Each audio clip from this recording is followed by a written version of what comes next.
Hello, everyone. My name is JD Calderon, and this is Indy Comics Explained. And yet again, I brought another fantastic group of independent comic book creators. So please hit like, hit subscribe, share out the video, let everybody know we're here. And without further ado, I got this dude coming on. What's up, kid? How we doing, brother? Good. Yeah, you got a loaded guest list for tonight? Yes, sir. Oh, so bring Yes, him on. sir. Somehow, some way, DM Ray managed to sneak it. He snuck in. Is he only going to give us 30 minutes tonight? I don't know. He might. Maybe he 20. might. You know, he is Canadian. So yeah. Canadian. Those Canadians. I don't know. Exactly. I don't know. They're a shifty bunch. But I'm JD Rosario from Unstoppable Comics, hanging out with this guy on Sundays, hanging out with him also on Fridays. And he's got a bunch of people who put their money where their mouth is, believing in themselves, and making some kick-ass comic books. So it's time to bring them on out, baby. It's this guy. Keep running into this guy. What happened? I'm here again. You okay? I thought he was going to say, you blew the intro. You blew the intro. Well, I did actually just realize something this time through. When Calderon clicks live, as soon as that thing goes red, he's talking. Like there's no buffer. There's no 12 seconds to wait for the video to start. It's just red, go. Right. Yep. Yeah. Okay. Yep. All right. Tom, Big Dog Inc. Comics, celebrating year 16, doing all this. What Legend of Oz: The Wicked West is our focus this year on our Kickstarter campaigns. And convention season is almost about to hit us real hard this year. So we'll hopefully see some of you out and about this year. Cool. How you doing, Michael? How you doing? Michael Connors. I have a comic book called Conrad Van Cottonmouth, and I am super excited to be on JD's show. I too one day wish to have a house by the lake. But thanks for having me on, and I can't wait to get into what Conrad Van Cottonmouth is about and talk about comic books. All right, cool. Well, you're in a house and you have a tree. Yeah, there is a lake. I'm in Princeton. There's Carnegie Lake, but it's not mine. I have a swimming pool, and it's a little tiny baby, and it may or may not have water in it. I don't know. Gotcha. All right, cool. Fred, what's up, brother? What's up, man? I didn't know you were in Princeton, Michael. I missed that. That's pretty close to home for me. And I'll take what Tom said a step further, JD, man. That intro hits with intensity, man. Like the energy's palpable. Like, you can't help but get amped up to do this after you start us off with that. But yeah, happy to be here, guys. My name's Fred Schwartz. I'm the writer and creator of Fisticuffs, and looking forward to talking with you guys about that today. All right, cool. Dungeon Master Ray, aka Ray Jameson, here to talk about stuff with these awesome hosts as usual. Writer of the Mad Caps, and just happy to be on board. I will be here for longer than 20 minutes, and that won't happen again. Jay, we'll have a good time. You can't get rid of me. I promise I'll keep the background the same this time. Why? That other background was... No. We'll stick with this background. This background works. If Christmas was every day, JD, you get bored of it. You got to bust out once in a while. That's it. All right, but I'm just letting you know if you want to come on next week. We'll need that other background. I like how your real name is your AKA and not DM Ray is your AKA. That's right. Yeah. Okay. It's my alias. All right. That's because nobody else knows him as Ray James. That's right. I didn't know the DM was Dungeon Master. I thought it was like CM Punk, one of those mysterious things where there's multiple answers depending on who you ask. I'm actually a DJ at house parties in Rio. Yeah, Right. It was a Run DMC thing. There you go. Rob, please introduce yourself. I'm Rob Multari. I'm the creator and writer of Nightwolf and Snowpaw, founder of Lone Wolf Comics, and thanks for having me on again. Listen, man, anytime. And Rob is also my co-host, or I'm his co-host, or we're co-hosts together. On our Tuesday show, every other Tuesday. Tuesday show of Mice and Wolves. Ow. There you go. Ow. All right, gentlemen. Look, we got the show question. And what's funny is I stole this question from Michael from last Tuesday's show. So, Mike, all the props in the world for you. Thank you for coming through. No So- worries. It's so vague, though. It's such a vague. It is very, very vague. So we're gonna preface it like this: how do we make it in indie comics, right? But stick to one answer.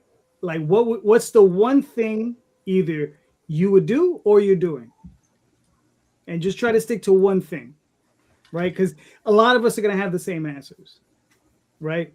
So, Rob, you're in the hot seat, man. You came in last, so last man in, first man up. All right, can't stop, won't stop. There you Just go. basically the tenacity. Keep going at it, man. Hitting it hard. Like, even if you find something's not working for you, get rid of it. Try something else. If you really want to make it in indie comics, like, you got to experiment. You got to make sure you have a great story, great art, and you got to have a tenacity, and you got to basically have like a nerve of steel, because if like somebody talks shit on your shit and you're like, you know what, I still believe in it, cool. Or you got to be like, you know what, maybe I'll lateral move and try something else, see if that sticks. I mean, a lot of people out there don't do, their first thing isn't the first thing that blows up, right? I mean, look at Robert Kirkman. How many failed things did he have before he got invincible in The Walking Dead, So Are you telling me you're not a big fan of Battlefield? Love Battleboat. I'm just saying statistically. But just like I said, that you gotta keep going, man. Like don't let people tell you can't do it. If you need to figure out what's wrong and fix it. Keep going. You know what I mean? That's how you make it in indie comics. Like, there's a lot more to it, obviously, but that's my one lane that I'm allowed to stay in. You just chose 3 lanes. He literally said pick one thing, and you chose 3 things. It's all the same thing. It was a 3-lane highway. It was one highway. There you go. Look, Pittsburgh's got a lot of construction, and they're making the lanes wider. Nice. So, and also don't forget Kirkman's The Realm. Does anybody remember it? It's okay. Exactly, no. He did put out a book called The Realm. But Michael, please, what are your thoughts on the question? I mean, I don't actually, it's funny, I don't have a good answer because I haven't made it yet. So I'm like still trying to figure it out. But I do, I've listened to you guys a lot. And the one big takeaway I've always gotten from it is building an audience.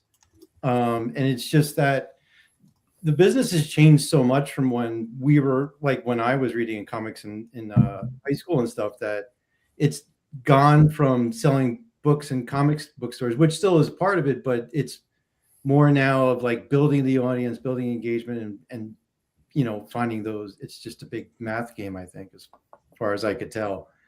I had some overlap with, I did a startup for a while, and it wasn't a massive success, but I started small and I built it to a huge audience.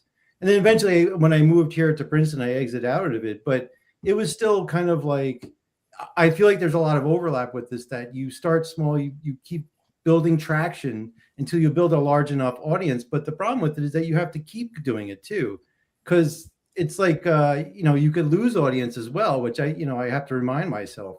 So it's a lot of work, and it's constant. That's the best answer I have for it. Cool. Fred, what are your thoughts? I agree with both of the previous comments. I think I agree with what Michael said about, like, I haven't made it, so I can't really reflect on the formula that worked in that regard. A better behaving dog would probably be more helpful. But so what I can say is what I see that I think I got right, that I see some other people maybe, struggling with, is I think like kind of like singular focus on like one story stuff. I've heard JD talk about this before with like ongoing series, how you want to kind of, do something and establish it and keep it going. So you give your audience like time to build. And I didn't do exactly that, but what I did do was kind of pick my best story, plan it out as like a 6-issue miniseries, and kind of put my chips on that. Right. And, I'm in the middle of it now. I'll tell you guys in a few weeks if I, how it makes it or how far it makes it. So I don't know yet, but in terms of like the story so far, like the creative aspect, which I think and I hope we're getting right, it's about like kind of putting, your chips on one story instead of trying a bunch of stuff, that, your heart's not in all the way. You know, I think I heard Quentin Tarantino used to talk about, like, when he would write a story and before he would go to make the movie, he would know his story better than anybody else, know it inside and out. So if somebody comes to me, hey, why does this person do this? You can explain it to them. Like, for anybody that read Fisticuffs so far, there was some outlandish shit in the first 3 issues that gets really off the rails. And it's allegory. And like, people may be like kind of turned off by some stuff, but I can at least, everything in that book, I can explain what it means, what it represents, why it works that way, and what you're meant to feel. So I would say that, right, is just like knowing your story inside and out, and like knowing that that's the one you want to bet on, and just going with it and seeing how far you can take it. All right, cool. Mr. Ray, what are your thoughts? I don't have 3 answers, but I have 2. I don't need 2. I just need 1. Well, you not only are you going to get 1, you're going to get another one as well. So, first one, to quote Michael, taking away from you guys, I think that is pretty big, especially when you're starting out and hearing what everybody has to say about the craft and about what's going on. I think that's very, very important for the early stages. This is my first book. I'm only 3 issues in, and I definitely have a lot to learn, and I'm having a lot of fun while I'm doing it. And there's what is it called? Kung Fu Panda, when Poe opens up that dragon scroll, there's no secret, just a matter of figuring it out and learning stuff from others. Answer number 2 is know your audience and making sure that they are exposed to what you're putting out to the industry. So if you have, I don't know, let's say if you're appealing to younger generations that are reading comics or manga or whatever it is, that's going to be very different than Gen X. I saw a meme once of Gen X where it was Gen Z was love yourself, and then millennials was love your neighbor, and then it showed for Gen X a picture of Conan. It says crush your enemies. Well, depending how your stories are like your messages, how people interact with each other, that's a very important detail. And then just to reflect on the next stage of that is if you're getting a lot of trends of similar reviews, sometimes be it good or bad, to embrace those things and incorporate it in your style of storytelling, because the people will tell you if they like it or not. Okay, that's fair. Tom, what are your thoughts? You read your reviews? Yeah. What world do you live in? Haven't you been told enough that you don't read the comments, sir? I'm just outside of Gen X, so I don't crush my enemies. Sorry, man. All right. And sometimes you have to have those for pull quotes. So if you got good ones, you got to read them. Sure. Tom's like, I don't care what anybody else says. This is correct. This is correct. And this is what I will tell you. This is the only thing I know about making comics. You better like what you're doing. Because if you don't like what you're doing, it's going to cause you a lot of problems. Number one, you're not going to like what you're doing. You're not going to like what you're writing. You're not going to like what you're drawing. You're not going to like what you're coloring. You're going to be bored. You're going to lose interest. You're going to drift off. You're going to cause whoever's in your chain of command making books, you're going to cause them trouble in whatever, chain you are in the link. So if you don't like what you're doing, either get on a different book or don't be doing it. But the other side to liking what you're doing is it comes through when you talk about what you're doing, whether you're on a podcast like this, whether you're at a Comic-Con and you're trying to tell somebody like, oh, you should read Critter. Like this is why I think you'd like it. If you are either disinterested in your own work, or if you've made something that is sort of like a pandering trend thing that you just kind of jumped into because you thought that you could swim in the water and just hang out with it, it's going to come through. It's going to be clear to whatever audience you're talking to that you don't really care about what it is, and you're just trying to get that $5 out of their pocket. So that's really where it has to start. You have to like what you're making. If you don't like it, make something else. That's where it has to start for me. Cool. Mr. Rosario? Yeah. Just keep swimming, right? It's that meme where the guy is digging in the tunnel and he gave up, and then just behind that last bit of wall that he needed to chip away is all the gold and all the diamonds, right? It's not giving up. It's not giving up. It's having belief in yourself to keep going, right? And when you make a little bit of money, because it's a little bit of money, you reinvest it in yourself and you level up the way you tell stories. You level up the people that are telling stories with you, right? You learn not just the stuff in the front of the house, which is the making of the comic book. You learn the stuff in the back of the house, which is keeping the lights on so you can keep on making more comic books, right? As frustrated as I get on a daily basis doing this stuff, the person that I was when I first started doing this stuff would look at everything I'm making and be like, wow, right? And I'm at a point where I'm like, I don't do enough, right? But I get so mind boggled and sometimes I throw more weight on my shoulders than I need to, right? But when I wake up the next day, it's okay. It's putting those boots on, excuse me, tying them back up, believing in myself and continuing to make more stuff. Even if it's just answering today's emails, right? You just got to keep the needle moving in the right direction every day. And it adds up. So how do you make it in comics? You made it, right? You made the book, right? That question is a little weird. It's like, what's making it? Is it making the books? Is it supporting yourself on your own, right, with the books, or just making the books? If it's making the books, you fucking make it. We're here. We're doing it. Fucking doing it. But that's why I have it vague. I want everybody to that's why I come to their own conclusions.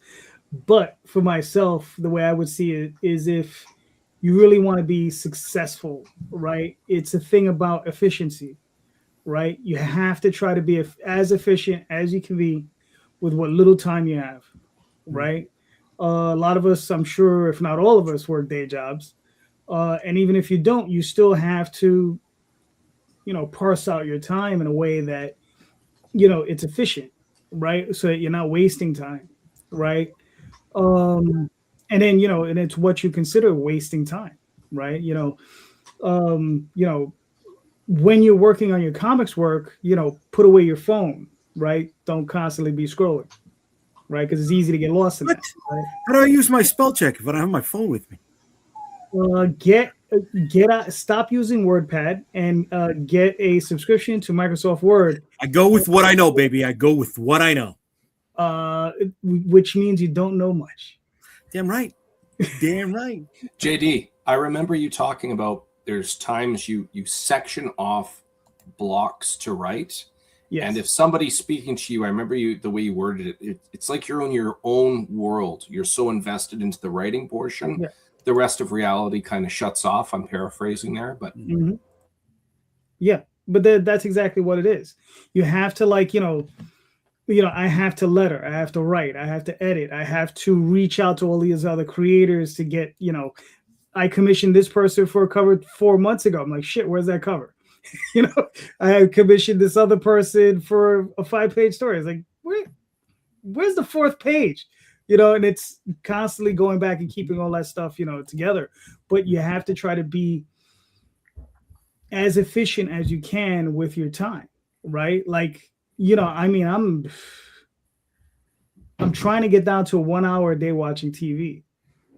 I watch 1 hour a day, and that's where I try to keep it, right? Because we don't have time for that shit. If I'm on the subway, I'm reading a book. If I'm eating, I'm watching television. If I'm working out, I'm watching television. If I'm sending out emails, I'm going to try to focus on just sending out emails and not scrolling through my phone, because that is a problem for me. You know, I'll sit there, but like, you know, you'll catch one video and it'll be funny, and then you catch the next video and it's funny, and then you'll see a bunny, and then, you know, you'll see a kitten, and you're like, oh shit. And then 40 minutes later, you're like, what the fuck have I been doing with my life? And then It's called doom scrolling for a reason. Yes, it is. Yes, it is. I agree. So yeah, that's the sort of thing. Try to stay away from that. I never picked one up. We had one at my old job where we would sell these little device. It was like a little alarm, right? So that it would go off every 30 or so. But you could set it for 15, 20, 30 minutes, an hour, right? So that you know to switch over to the next task. You can do that on your phone, Calderon. Yeah, you can do that. Yeah. But Back to the phone. Right. See, but that's the problem, is keep the phone away. But this was like a block, this little thing, and it would be in your face, and it would be counting down. They were like boom, boom, boom. So you always keep yourself as efficient as you can, you know. It's like kitchen timers. It just might as well have been, yeah. Just might as well have been. But yeah, but that's where I'm at. Jay, you guys I love the visual of Jay Rosario writing scripts on his phone. Oh, but that's how I do it. I do it too. That's how I do it, bro. Seriously. I can accept that from a younger person like Fred. But like an old fuck like you, no, I can't. Oh, okay.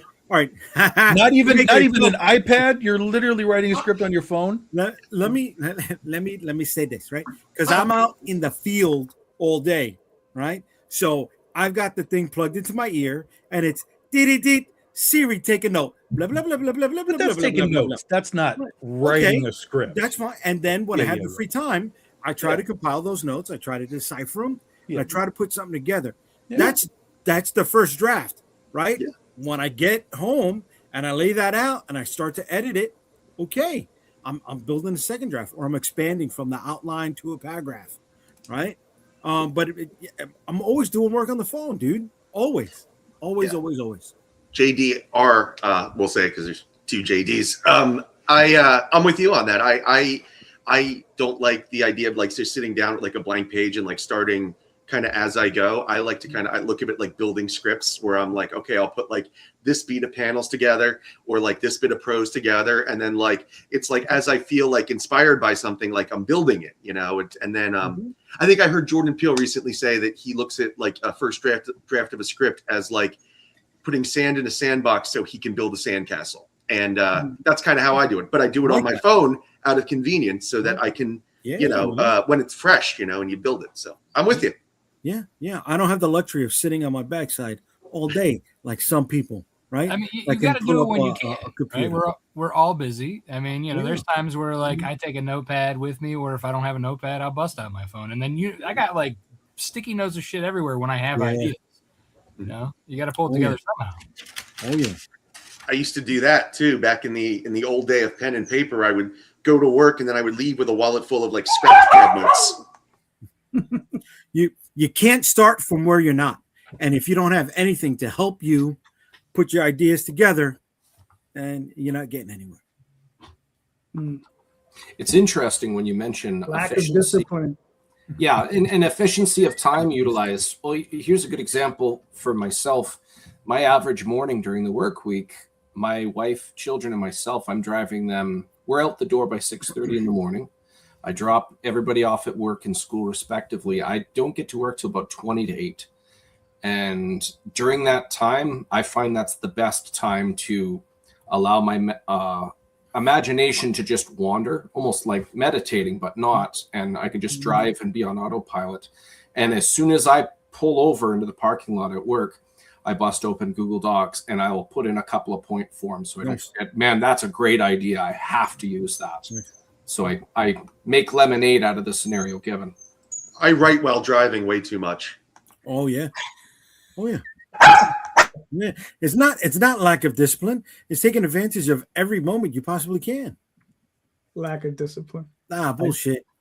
I get moments when I take the kids to gymnastics. Lack of discipline. I know where I'm at in the world. I know where you're at in the world. Okay, so lack of discipline. Okay, I can't sit down all day for 12 hours like you do. I can't.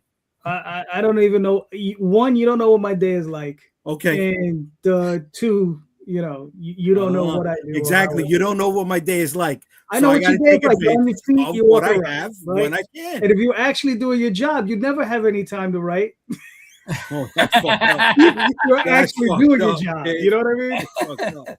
Rosario's wonder just the mail taking notes station- on the back of people's mail. You know, Exactly. I was like, you know, well, that one's not going to make it today into the notepad. what I gotta write day this is one it? down later. No, Yeah. this one's junk mail anyway. They don't need that. Yeah. They're gonna Somebody find opens him up- like the somebody guy opens from up a- Demon Knight. You know, he's gonna be like that guy from Demon Knight who stole everybody's mail. He'll be like, "Well, my excuse is I was writing notes on the back." You know? He's gonna like accidentally send a good idea out to somebody. Like somebody in There you go. Hollywood is accidentally gonna get an envelope with like the best script notes that they And then ever when could the have movie asked for. comes out, JD's gonna shit himself. Yeah. Shield of the Interceptor movie comes out next week, right? It's like, what the hell? There you go. Oh, look at this new action figure. Uh, Oh, Rob, that one hurts, Rob. Right now, Rob. That one hurts right now, kid. Holy shit. That one hurts right now, kid. $17.50 per unit right now for what would have been $3 and change just two years ago plus. Does that include the molds and everything? That's right. That's everything. So that was the shipping price and the mold. All right, so Only the for one 1,000 mold. Only for one mold. One mold. It could be more molds are needed. All right. Well, I would just say get those. So your numbers aren't straight, so you got to straighten those up. Most likely one mold per action figure. Yeah. All right. So getting back to the show, Jay, what's your question? All right. So in a perfect day where you are just working on comic books, let's say you got an 8-hour day, right? To do everything that's on your to-do list. Where do you start? How much time do you give emails? How much time do you give editing? How much time do you give building new scripts? Do you take lunch? Do you work through lunch? Right? Do you do pre-press? X, Y, and Z. So on a perfect 8-hour day to work on comics, what is in those 8 hours for you? Michael, you're up. So I mean, to clarify, are you saying what a perfect day as far as being efficient, or a perfect day is like what I would really like to do? A perfect day isn't this is all you have to do, whether it's your day job or you got the free day to handle your list. It's a perfect day. Yeah, it's a bit strange because I'm a web developer and I am a contract, so I do have long stretches where I may not have a project and I can work full time on it. But I'm a one-man show, so I'm doing everything from the creative, I'm writing, illustrating, and then I'm also doing the marketing and the production parts of it as well. Ideally, if in my perfect world, I would just be working on my book and I would have other people helping me manage the distribution and the marketing and all the other moving parts to it. My most efficient day is that I get a few pages done and then I get some part of the business aspect of it done, as far as, But a couple you social have- media posts. Sorry? You have people that are working on it, right? No. On the back of the house stuff. You said, Right. The marketing. How much time are you devoting in that perfect day to give them direction, to give them notes on what they need to do? 20 minutes, half hour? Are you going back and forth on them with texts? I think it's probably your morning going through emails and saying, Okay. I need this done by, and then by right before lunch, you jump back over to doing creative. Okay. My perfect ideal day is I would just work on the book and not work on the other stuff. But I really don't like marketing or production. I mean, and making TikTok videos. My God, that's just awful. But yeah, I mean, I don't know what you think, but yeah, that's what I would say, is that my perfect day is that I would have other people helping me manage this, and I would speak to them via email and stuff by the morning, and then by afternoon I'm back working on the creative and having other people helping me with the creative, and some aspects of it, and then getting a few books out every month would be fantastic. That's certainly the goal I'm going towards. All right, cool. Fred, what are your thoughts? So yeah, the perfect day part boggles me a little bit because you know, it changes every day. Like I have a list, you know, I used to muse that it was called the STD list, the shit to do. And it's ever changing, and there's always something at the top of the list. And it varies. And so it's kind of like, I think it's like the Steve Jobs thing, right? About like the noise to focus.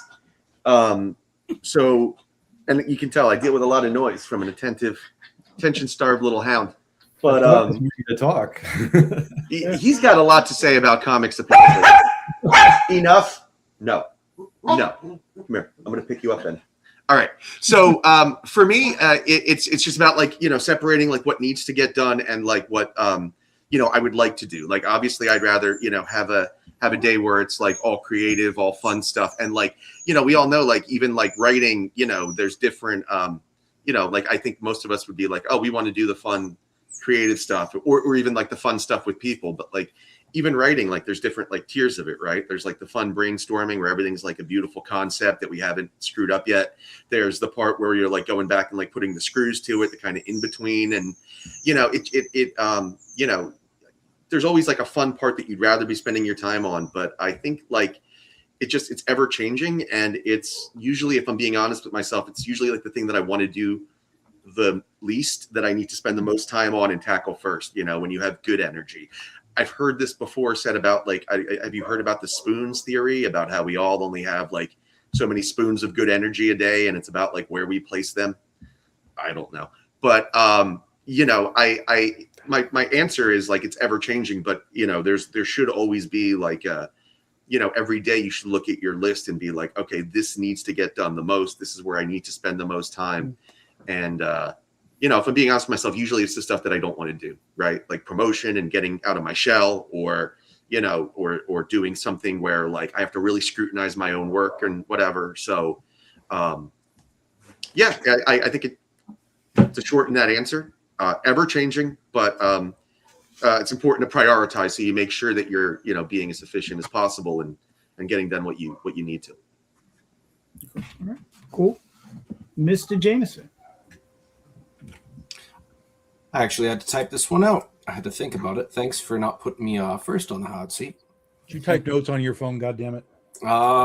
This one's on Notepad. It's a .txt file. I'm not lying right now. Christ. Just for the quick notes here. I love that. Love that. .txt all day, baby. Just understand that if you ever try to get a professional job and you turn in a TXT file, they're gonna fire you. Well, Yes, that's why I'm making Indy Comics. Yes. I wouldn't even open it. I'd just fire you. It's a lot faster to open up an unsaved Notepad file than it is to open up Google Docs or anything else. Yes, it is. It's just right there and bam. So here's my breakdown.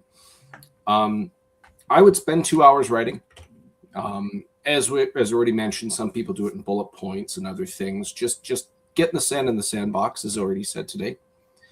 I review comic books, and there's lots of reasons for that. The big one is giving back, and I think that's very important. As a byproduct, there's networking in that respect. So I think it's very important that I do that. I am about to do my 50th review. It's a lot of fun, and I enjoy it. It's obviously not for everybody.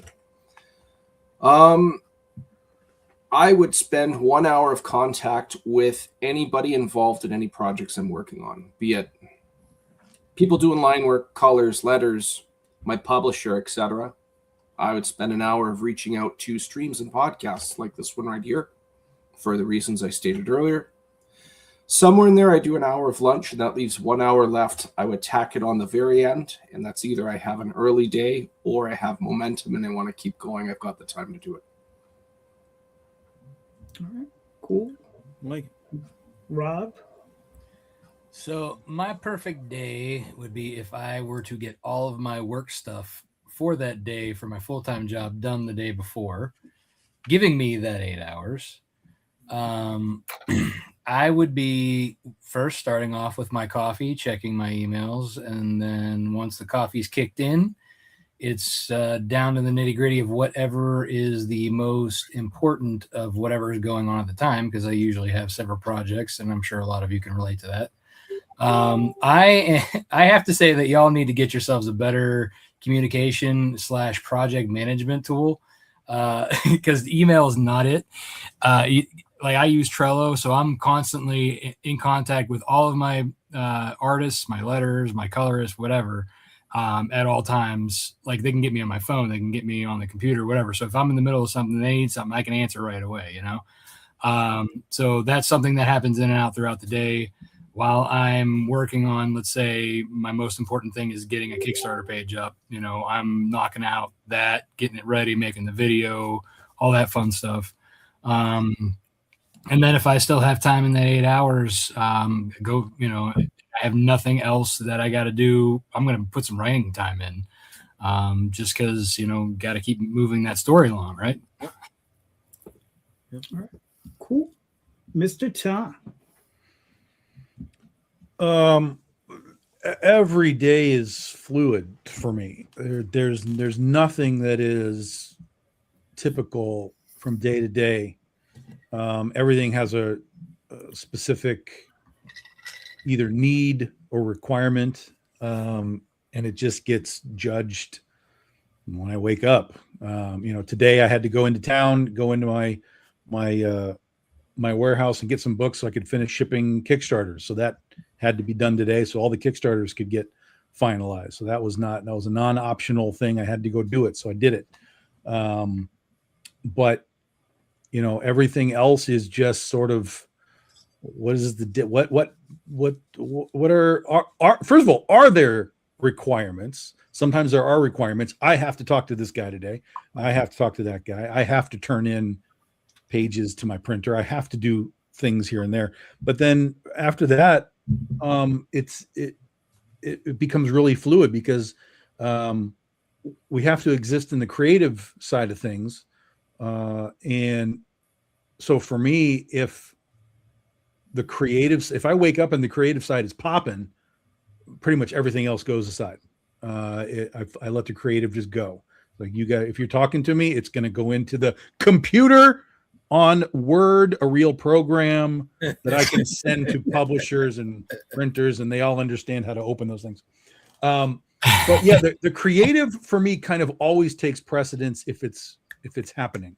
But at the same time, if I know, hey, okay, I'm writing today right now, but I still got to ship these things out, that just means that I move that to the end of the day and I make sure that it still gets out at the end of the day.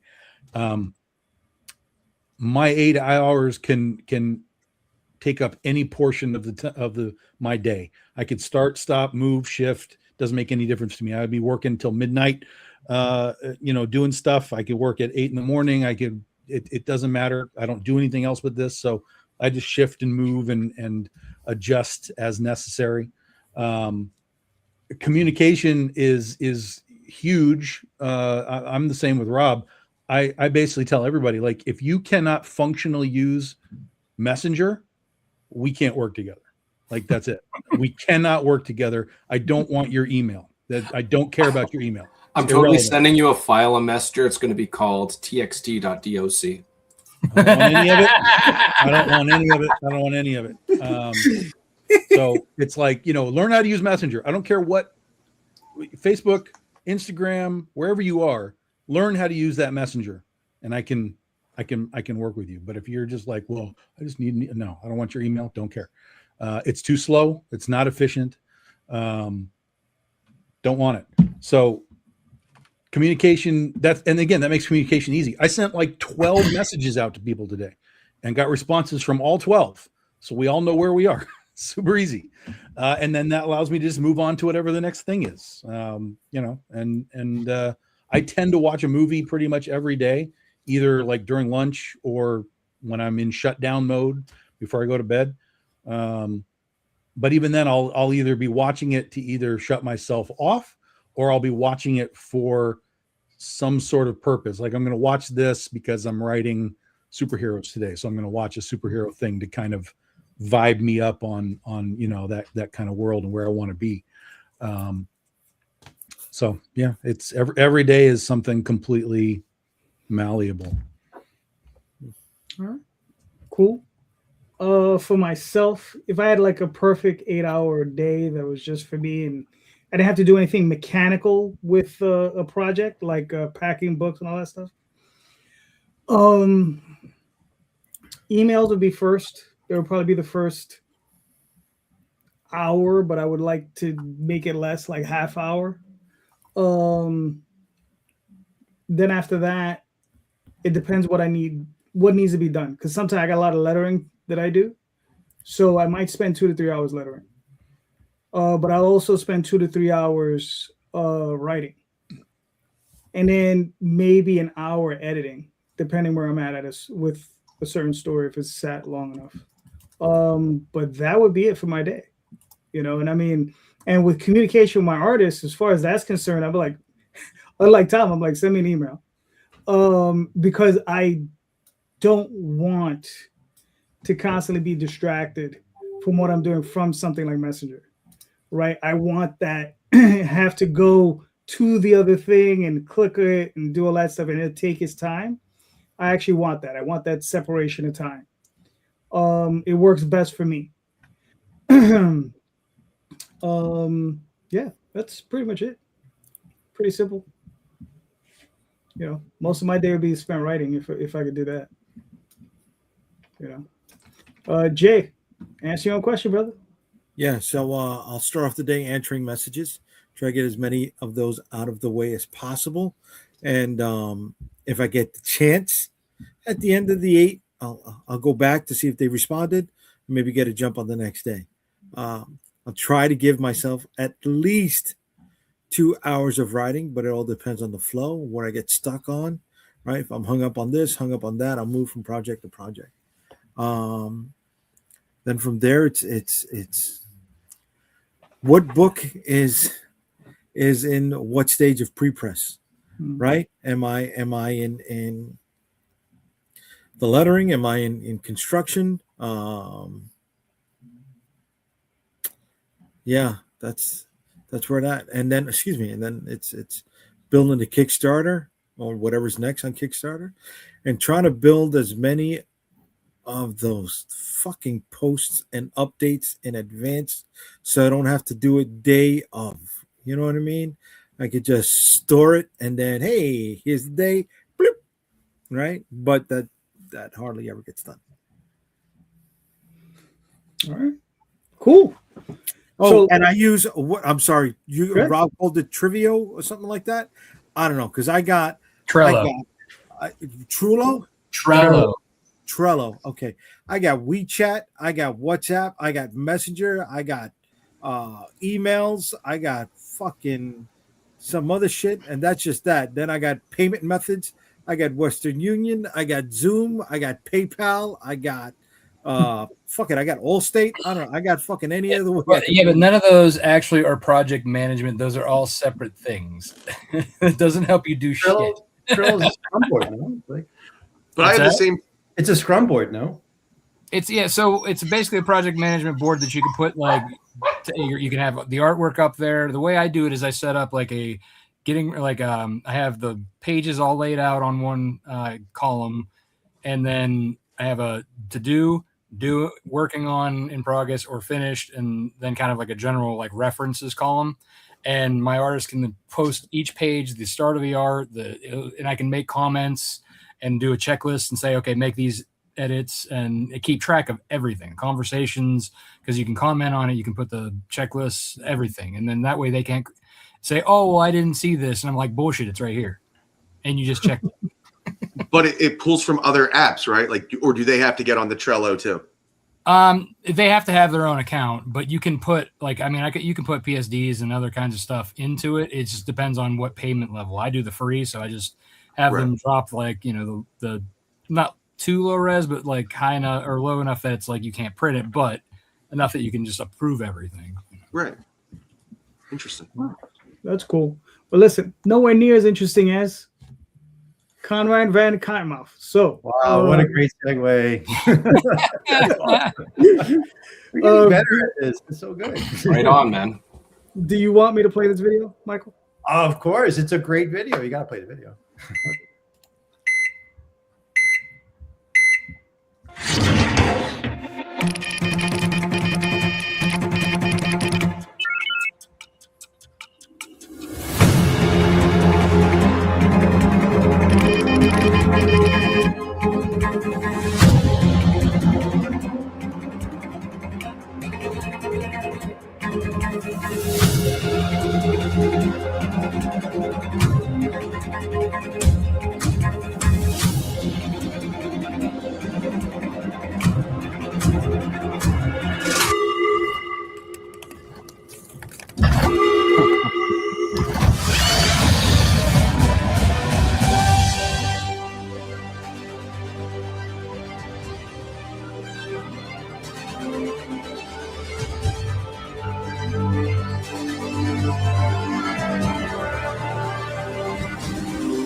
Very nice. Love it.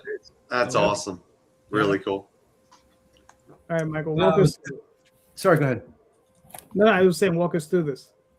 Yeah, so the video, I because I'm a web developer, I spend a lot of time making banner ads. So that's all my banner ad animation career coming to light. So the story is about a rabbit that gets captured by aliens, and they make him really smart, and he escapes and comes back to Earth, and he can build any machine. He builds a machine to teleport anywhere on the planet. But the twist of this story is that he's still just a rabbit. He's nonverbal. He doesn't really have any motivation or anything. He's the main character, but he's really more of a catalyst for the crazy story that happens around him.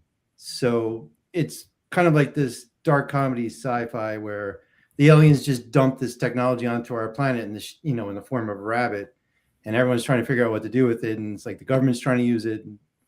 And he has a friend that's this girl Amanda, so they're always trying to have her control the rabbit, but no one can really control this rabbit. And the aliens left this power plant on the planet, and it's going to destroy the whole planet. So now they're trying to get the rabbit to help defuse this power plant, refuel it. So that's really kind of the synopsis of the story. And there's a oracle that foretells the future of how this rabbit's going to save the world. And this is book 3, which I'm super excited about because I'm now on book 3, and it's really going to be a 4-part series that will be one complete story arc. And then once I get to the 4th one, it's going to be compiled into a trade paperback. Yeah. All right, very nice. Yeah. What are you looking at as far as? I think I asked you this the last time. So what are you looking at as far as schedule? Are you looking at late this year or early next year, mid next year? For book 4? Yes. Yes, hopefully I get it before I go and I wrap it up before I go on vacation in July, but it may go push past that, depending on how work projects go. But I'm already deep into the pencils on 4, so it's going pretty well. So I'm pretty confident it'll go fast. Well, gotcha. it'll. Sorry. No, I'm sorry. Keep going. No, that's all I had to say is that I'm working on it. I'm in the middle of it. You pen ink? Are you inking as well as penciling, or are you just penciling and then coloring? I am penciling and doing traditional inks, and then I'm scanning in the traditional inks, and I'm doing digital coloring on the iPad. Gotcha. Okay, cool. And I think, as I mentioned before, I actually work panel by panel. Like here are just like sketches that I'm doing that are like panels, and then I compile them in Photoshop. So that's how I'm giving away those. If you want, you can hold some of those up so people can see them. Oh, sure. Sorry. So like this is me currently just like working on sketches. Oh, actually. So this is for book 4, and this is like some sketches that I'm working on. So these are the things I'm actually giving away in this current Kickstarter. Are these the first 100 people get one of these sketches that I work on, since I work panel by panel. So you don't have any actual comic pages? Sorry? It says you don't have any actual comic pages. So you draw the individual panels and then you construct them together in the computer. Well, what I do then again is I will take that page. You gotta bring me back up. I'll show you another demo that I compile them together in Photoshop. Okay. And then I ink over that. And now I have the whole final page that's inked. But they're finalized pages. Mm-hmm. Nice. Yeah. All right, cool. It's a very, very unique way of doing it, but I like it. All right, cool. Yeah, I'm so not you've sure done 11 days. What? I'm not sure how I landed on that process. I think I first started trying. I put it on Reddit and I tried doing it just all on the iPad. And at first I posted the sketches and people were like, "Oh, this looks great." And then I did the final version of it on iPad and I posted on Reddit, and everyone was like, "This is incredibly bad." And I was like, "Wow, I completely messed up." So I then went back and had to relearn what I'm doing to work, because I'm trained to work traditionally. Right. And so now but coloring on the iPad takes way too long. I mean, coloring it traditionally takes way too long, so that's why I switched over to iPad. Gotcha. All right, cool. Sounds awesome, man. It's a great looking book, man. So Thanks. you have 11 days left. Mm-hmm. You're well above your goal. Hopefully we can add a little bit more on there. And then, yeah, man, it's an awesome book. Everybody, man, I would advise go checking out Conrad Cottonmouth. Conrad Van Cottonmouth. Yeah. Conrad Van Cottonmouth. Yeah, the story was that I had named it Conrad Cottontail, but it was like way too Beatrix Potter. And then some of the yuckleheads in high school, hanging out in the boys' bathroom, like, oh, you got to call it Cottonmouth. And I was like, yeah, that actually makes sense. And I like the branding because you don't forget it really. And then once again on Reddit, they're like, it couldn't be Conrad the Cottonmouth because he's not a cottonmouth. But I wanted that, rhythm to the name. So then it came Conrad Van Cottonmouth. And that seems to make the most sense, I think. That's cool. And so you've been working on this since high school? I have, yeah. I came up with the concept in high school, and then I abandoned it for a while. And then I just, one day I'm like, God, I should get back into comics. I decided I had this idea a long time ago, and I just started doing it again. Oh, that's really cool. All right. Yeah. I mean, listen, high school and fisticuffs, that's what we always end up with. So, Another good segue. Excellent. There you go. Man. All right. Great. Walk us through it. Sure. So Fisticuffs is the story of a functional drunk whose comfortable life derails when a one-night stand has deadly consequences. It is the all right, pal. It is the sense of humor of the boys, the explosive action of Invincible, and the kind of like deeply personal storytelling that you would get in something like The Crow, right? Because a lot of trauma and personal stuff kind of bleeding out on the page here. So Fisticuffs, it's about a protagonist who thinks himself kind of like a rebel, but he's as far from it as he can be. The comp I use a lot is like he thinks himself to be like Slim Shady or like Alex DeLarge or something like somebody like that, but he's closer in character to like George Costanza, right? Just kind of a schlub and an asshole. Slim Shady. Very not story like 12 hours later. Yeah, exactly. He's kind of like Jonah Hill in the beginning of 21 Jump Street, if that helps, like a guy that amazing. Thinks himself to be way harder than he is. I mean, you can tell right there with the body language, and Stan renders him so beautifully. Like, I was fortunate to find the team that I did. Stan Yak is like the greatest gift that I've ever found. He brought this to life. Like I was talking about earlier, Fisticuffs is really kind of my dream project. It's kind of like my biggest passion project because it has to deal with, a lot of issues that I've been through, struggling with addiction and dysfunction and, mental health and so forth. So it's really cool to kind of like put that on the page, but also do so in kind of a way where like the sense of humor is, vulgar and disgusting and, the kind of filth that I loved growing up. But, the content is, a little bit more serious. And, I was actually kind of had a cool experience talking with somebody the other day about the story who was not interested in it for him. He was very straight-laced and he seemed very, come here, buddy.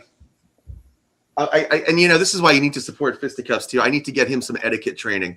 I want to get him, trained just like a service animal so I can bring him in public, but I think he's too far gone for that. But anyway, so Fisticuffs is definitely made for like an audience, like me in my 20s, right? Maybe somebody that was not necessarily receptive to change or not receptive to like deeper themes, but definitely might get, be interested in a superhero fighting a giant onion monster or, having to decide between saving the day and shitting his pants. So it's the kind of story that I think people might be able to like sink their teeth into, but also at the same time, maybe get some messaging and, and hopefully help themselves. So we're getting ready to launch. We're going to be announcing the official date this week, and we're going to be announcing a lot of our rewards and cool stuff. But please guys, give us a follow, support, and help this project keep growing. Very nice. I mean, you got 111 followers. You're good. What type of dog is it? He is. Do they ever outgrow this shit or no? No. Okay. Come here. I'm gonna pick him up now. And now he's gonna stop. It just depends how hard you hug them. Oh, come here.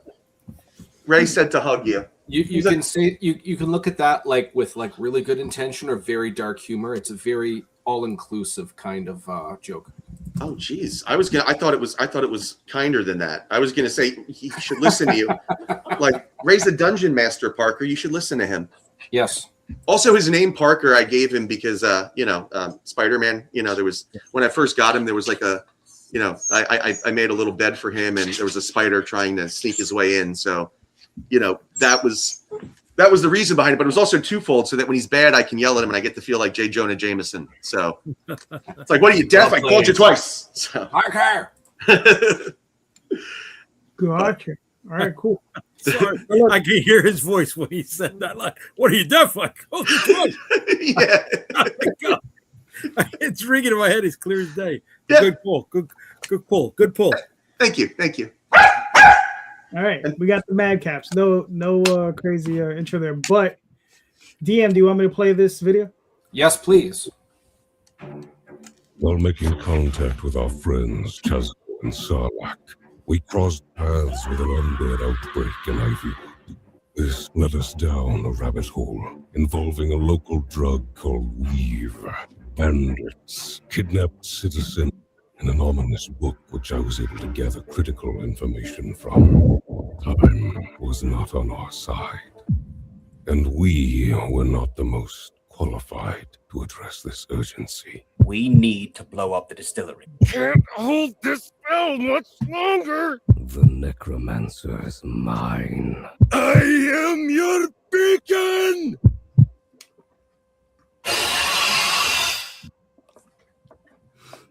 Nice. Right on. Well, thank you very much. Anybody who likes a good story involving a whodunit or a really short story mystery, this is the story to follow. This is about four friends in a story that takes place all in one night, where they are led to believe that a local drug has something to do with a failed undead outbreak. And one thing leads to another, with issue 3 starting off with all four individuals realizing that they are the only ones close enough to shut down a curse that's about to be put on their hometown by sunrise. They are exhausted. They are at the end of the night. They've pulled an all-nighter, and what started as helping the guards slay these undead creatures, combining with them not being in the best of shape and being completely like tuckered, not in their best conditions. They have to see if they can go pull off a win and try and hunt down this necromancer that's about to do a lot of bad stuff. So if you like a little bit of tension, if you don't, if you like a good balance of story with action, everything leading up to issue 3, granted, does have action in it, but issue 3 itself is all stops are pulled, and this is for all the marbles. So go ahead and back now. That'd be awesome. Thanks. All right, cool. And this is issue what, 3? 3 of 3. 3 of 3. Okay, so you're done. Yes, now, all 3. Go ahead. What's going to come after? Are you looking to do more stories with these characters, or at least in the world? I'm getting a lot of questions about that. I will not have an answer until this Kickstarter's done. I like focusing on one pod at a time. Okay. I'm getting a lot of good feedback, so I'm not against the idea. I guess that's the best answer I can give you right now. Gotcha. Now, the original concept for this came from when you were role playing? Yeah, well, role playing about 15 years ago. I did this. I started getting into RPGs because I moved across country, and I abandoned everything. I abandoned friends, family, the works, and I needed to find reasons to hang out via webcam, and Dungeons and Dragons became an option. We made I did everything homebrew, so no modules. It's all under my own lore, politics, creatures, etc. And I took one of the short stories out of that, and I turned it into a little mini series. I took out the main characters that everybody was playing as, and I injected in my own characters based off of people I knew. I got to exaggerate their strengths and weaknesses. And one of the coolest things I like about this story is when you're around your friends, you're more inclined to live up to how they view you. So when you have these four friends, we could walk away, but I don't think any of us would be able to look at ourselves in the mirror ever again. I guess we're going to have to try and not die and not let the bad thing happen, essentially. Okay, cool. Very nice. Very nice. And when this is done, you haven't started going through, because I know Phil Bell's your publisher. Yes. So you haven't gone through distribution yet, right? You're going to wait till the 3 issues are done? When all 3 issues are done, that is one of the next things to address. It is going to distribution to your local comic shop. I'm very flattered. This is my first time writing, which is very encouraging because I am getting a lot of positive feedback, including my publisher, who thinks it's worthy of being in the same shop as anything Marvel, DC, and anybody else throws out there. So I'm very, very happy about that. Anybody listening, we are 400% funded already. We've got 3 weeks to go, and I've got a lot of really cool stretch goals to show off.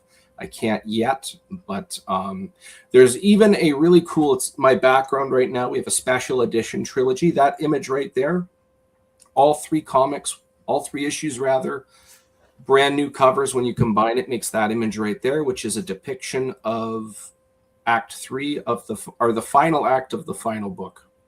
So we're going to throw down like supervillains holding children. Splats. Very nice. Very nice. All right, cool. So wrong, Ray. I'm so wrong. No, it's not. You're right, Ray. You're right. you got another 20 days. You're well past. You're funded. You're well past funding. Yes. So good job, man. Very nice. Very nice. I like. Thank you kindly. Everybody, go check out Madcaps 1 through 3. Go buy some books. All righty.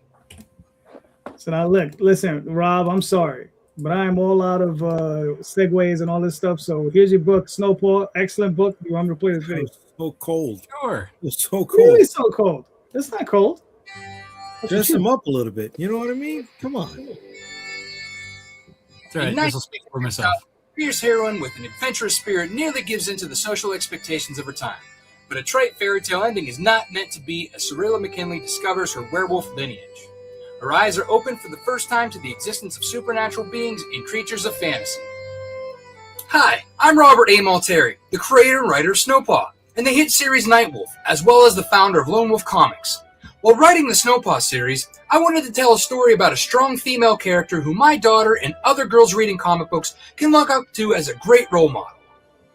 In April of 2016, I launched a failed Kickstarter campaign for my first series, Nightwolf. I didn't let that fail launch stop me, so I decided to raise the money on my own doing freelance web design jobs to pay for the artists. After self-publishing Nightwolf issues 1 and 2, I came back to Kickstarter in October 2019, and since then, I have successfully overfunded 25 campaigns across 3 crowdfund platforms for Nightwolf, Snowpaw, and the Wolfpack Pup series. That's all thanks to my amazing backers who I refer to as my Wolfpack. Now, I stand ready to publish Snowpaw Volume 1 that collects issues 1 through 4, 16 additional pages of story, and pinup art. And that's why I've come back to pay for the printing and the rewards that you will receive for backing this project. I'd like to personally thank you in advance for backing Snowpaw and joining the Wolfpack. I'm extremely grateful for where I am now as a self-publisher and continuing to serialize new comic books for you to enjoy. Again, thank you for taking this creative journey with me. I appreciate it so much. Hey, so what are you waiting for? Take this journey back with me to 19th century Scotland and join the Wolfpack today.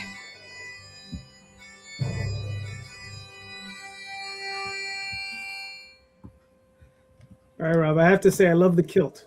That was awesome. It's actually my family kilt on my mom's side. That was a good button. That was a good button to the video, buddy. Accent though needs some work, but you know. I mean, look, I'm more Italian than I am Scottish, so. Oh yeah, all right. All right. So Rob, please walk us through it. Yeah. So as the video said, so this is a story about Snowpaw. This is Nightwolf's mentor in his series, but this takes place 200 years prior in the 19th century Scotland. It's about her discovering her werewolf lineage. And essentially, she grew up on a failing farm in Scotland, and that her father then betroths her to a rich man's son. And she then has to go to the engagement party and all that stuff kind of against her will. But she starts to kind of get a feel for that kind of life until she's discovered by a high-class werewolf that we see there at the party in his human form. Then he follows her and her father back to the family farm where he and his pack attack the family, triggering her first transformation. In this story particularly, there's a lot more fantasy elements than there is horror, like there is a Nightwolf. I tried to write something completely different as far as exploring my world and opening it up to a lot more things. I purposely did things that I didn't do in Nightwolf and vice versa, just so that I could kind of tell a different tale. And I'm very pleased with how this first story arc came out, and everything about it. All right, cool. So this is basically, like you said, her origin, her first adventure. Yes. When it comes down to it, are you looking to do more adventures of her, like before she gets together with Nightwolf? Oh yeah, I mean, I have 200 years to play with, so I mean, yeah. I can either time jump or just kind of go linear. The next story arc is actually takes place a couple months after where we left off at the end of this story arc. Okay, cool. As I scroll through your endless scroll, so I mean, this is what, your 25th campaign? Something like that. I'm definitely in the 20s somewhere. All right, cool. So I mean, in all that time, right? What's been working the best for you? Honestly, I mean, what's nice about it is having like kind of a, with Nightwolf, it's an ongoing series. Snowpaw has been ongoing up until this point. And I think just having kind of like that, kind of keeping that branding, like most of my pages are very similar. I just kind of update really like the specifics and stuff. So like being able to kind of streamline, right. I think definitely helps to get more stuff out. Having great artists, and just being fulfilling, that's a big part of it. People want to trust. Mm-hmm. All right, got you. Now, do you like Tom? Do you have a warehouse as well? I don't have a warehouse, though I probably should upgrade to one. Right now I have a 10x10 storage unit. I saw Lego pieces earlier up. There's a bunch of little figurines, a little bit higher. Yeah. There they are. Yeah, that's cool, man. You sell a lot of those? I'd say I'd sell probably a couple per campaign, more so awesome. Actually through backer kit afterwards. It's weird. I think I do better with add-ons in backer kit than I do in Kickstarter, just because the Kickstarter add-ons are a pain in the ass. Interesting. Okay, cool. Very nice. Are you looking to do any more plushes? Oh no, I'm done with those. No. I think once I get out of those, that they will be done. So I might write some more Wolfpack Pup stories, but right now I'm just I want to just get back into the actual focus of the writing and getting books out. Okay, gotcha. And before we leave, look, there's Adventure Finders. I'm also running the campaign for Adventure Finders. So if you buy Rob's campaign and my campaign, or Rob Espinosa's campaign for Adventure Finders, you will get this print. Right? Yes. Rob? Yes. Yeah. No, absolutely not. You won't. Damn, we're not going to ship it out. Right? And then, you want to talk about the card set? Yeah. So, was it 4 of us here, right? Are part of this 9-card set. If you've backed the past campaigns and then the current campaigns that are live and the future campaigns, you will be able to get all 9 of the set. And then on the other side is a connecting image that you'll be able to see. Yep. So then there's links to all the past campaigns and live campaigns. Yeah. That was it. All right, cool. I mean, listen, man, you're made it to the bottom.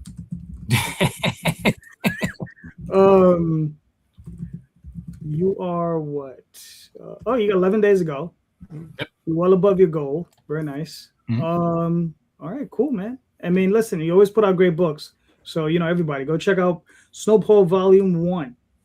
Excellent book by excellent creators. So, Nice, very nice. Thank you. Yeah, Jay, that's what I was gonna say. You know, What's up? Rob really doesn't need anybody to gas him up. He's already gassed. All right.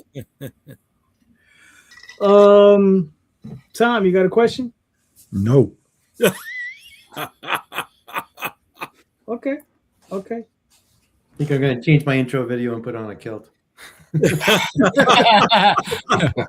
the question. Will you or will you not Kilts or no kilt kilts? in your video? I'd probably lose backers. I don't know. I was gonna say, I'll kilt for sure if it moves merch. Yeah. Kilt or not kilt? That is the question, yes. All right. So I got a question for everybody. Damn it.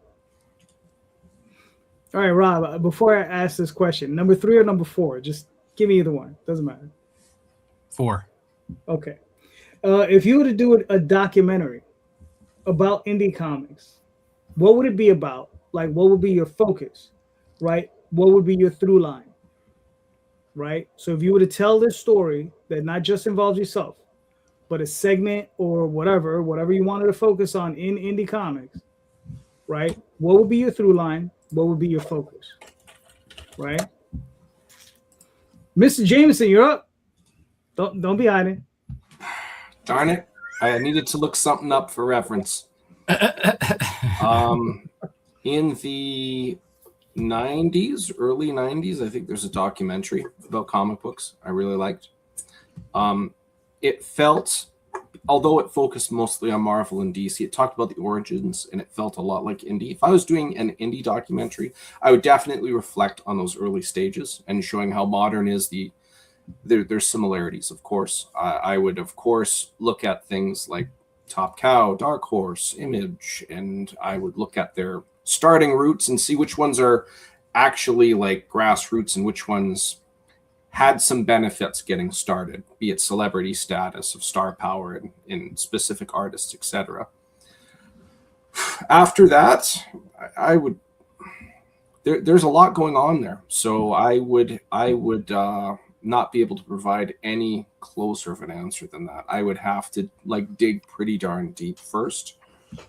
I guess that my answer is I need to dig deeper to give anything more. All right, so start digging. What do you got?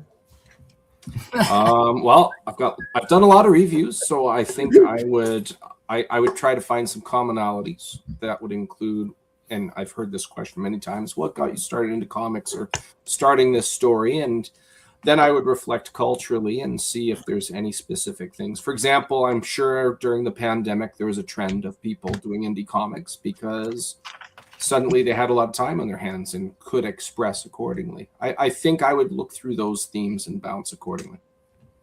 Okay. See, I know I can get more out of you. Rob, what are your thoughts? Oh, man. So honestly, I would have to focus on something that people actually gave a shit about, because quite frankly, I don't think a lot of people would give a shit about true indies, as far as the unknowns like us. I mean, I hate to say it, I would love that people would love to know more about us, but they're like, who are these guys? Yep. Right. Mm-hmm. So I mean, obviously you would kind of have to I definitely would involve this as much as I could, but you would have to get something that people would be interested in learning more about, and that would be sadly still getting a name involved. I wouldn't go through anybody through Image, obviously, because everybody knows those guys. Everybody knows that story, right? Dark Horse is very in that similar bucket. I would if I could, I would probably aim towards getting Brian Pulido. Even though he's worked for the bigger ones, he's never really worked for Image, and he actually has his own indie publishing. That's I wouldn't say it's close to us, but it's the closest compared to the people with actual brands at Image and kind of a halfway point. Yeah, exactly. So I would definitely kind of get him in there, maybe Dan Mendoza. And then kind of inject I think Tom would be a great one too, because he's been around doing it, and he's been in retail, and he's actually worked with an indie publisher, not only just himself, but working with the other with Critter on what's his name's company. Aspen, Antarctic Press, Dynamite. Thanks for knowing who I am, Rob. Hence the documentary. Right. But my point is like, there's like the more name commonality that like people would be more interested in than like, say, just me. I mean, nobody knows me short of like you guys, right? Or people who've been reading my stuff. So nobody gives a shit who I am. So like to put me in a documentary would be just stupid. But like, like I said, people who've established names in the indie industry, I think that's where the focus would be, because you want to bring eyeballs to it. You know what I mean? All right, that's fair. I highly disagree with you, but okay. Yeah, so do I. Yeah. I mean, that's just it. You can highly disagree with me. That's my opinion. You had my. I know. I just disagree with you. That's all. And to preface that, the only reason I do is because we can all turn on a documentary of just about anything on anything and not know anything about the person and still be fascinated by what's going on. You know what I mean? Like, I don't watch sports, right? But, and of course I'm drawing a blank. What was the sports documentary show that was on HBO? E60? 30 for 30. 30 for 30. 30 for 30. No, there was one before that. Is it E60? No, it was on HBO. Oh, HBO. I don't know. Oh, Real Sports. Real Sports. I don't give two shits about Batman, but I swear to you, those people could bang out a documentary on Batman and just have you engrossed. So that's why I don't disagree. Yeah, I'm going to jump the line because I'm go ahead. I'm going to jump in because we're kind of ragging on Rob, and it's not totally fair. But here's my point. He's not wrong in that you want to have sort of a name attached to draw somebody in. Like that totally makes sense. Mm-hmm. But to Calderon's point, I have watched plenty of comic book documentaries on shit that I don't know what the hell it is. I mean, I watched literally, this is for you, Ray. I literally watched a documentary about Canadian comic book creators making Captain Canuck and bullshit that I have never heard of in my life. All right. I saw that one too. Yes. Yeah. So here's the thing. I think for me, it would be a focus kind of awesome on the lower level publishers, but there would be caveats to it. It would be guys that have been doing it for at least probably a decade. It would be people that I felt had a personality so that when they were talking on the screen, it wasn't just, well, I made the thing and right. the thing and the thing. Like, you got to have a personality to be able to be interviewed and be a part of the thing. I don't care if you have weird hot takes and stuff. That's fine. Bring all that stuff. But you got to have a personality. That's what I think was what makes the documentary. Even if you don't know what it is, the personalities in the documentary can grab you and go, oh, that guy's interesting. That guy had a story that I never would have imagined. That guy made a thing that I've never heard of. Why haven't I not heard of it? And then that could be a catalyst to go find more, learn more, whatever it happens to be. And also that editing quality to make it like the talent that can make somebody talking about a book of matches be amazing. Yeah. And there are those people out there. There are definitely people that can edit this stuff properly and make it viable, even if sort of, because we all understand, like, nobody knows who we are. Why would anyone want to listen to us? But there are people just in the comic book world, just in general, comic book fans, who, if they're scrolling through Tubi and they're like, oh, 16 years of Big Dog Inc. comics, the best comics you've never heard of, like, they'll click on that. Now, if it sucks, they'll turn it off.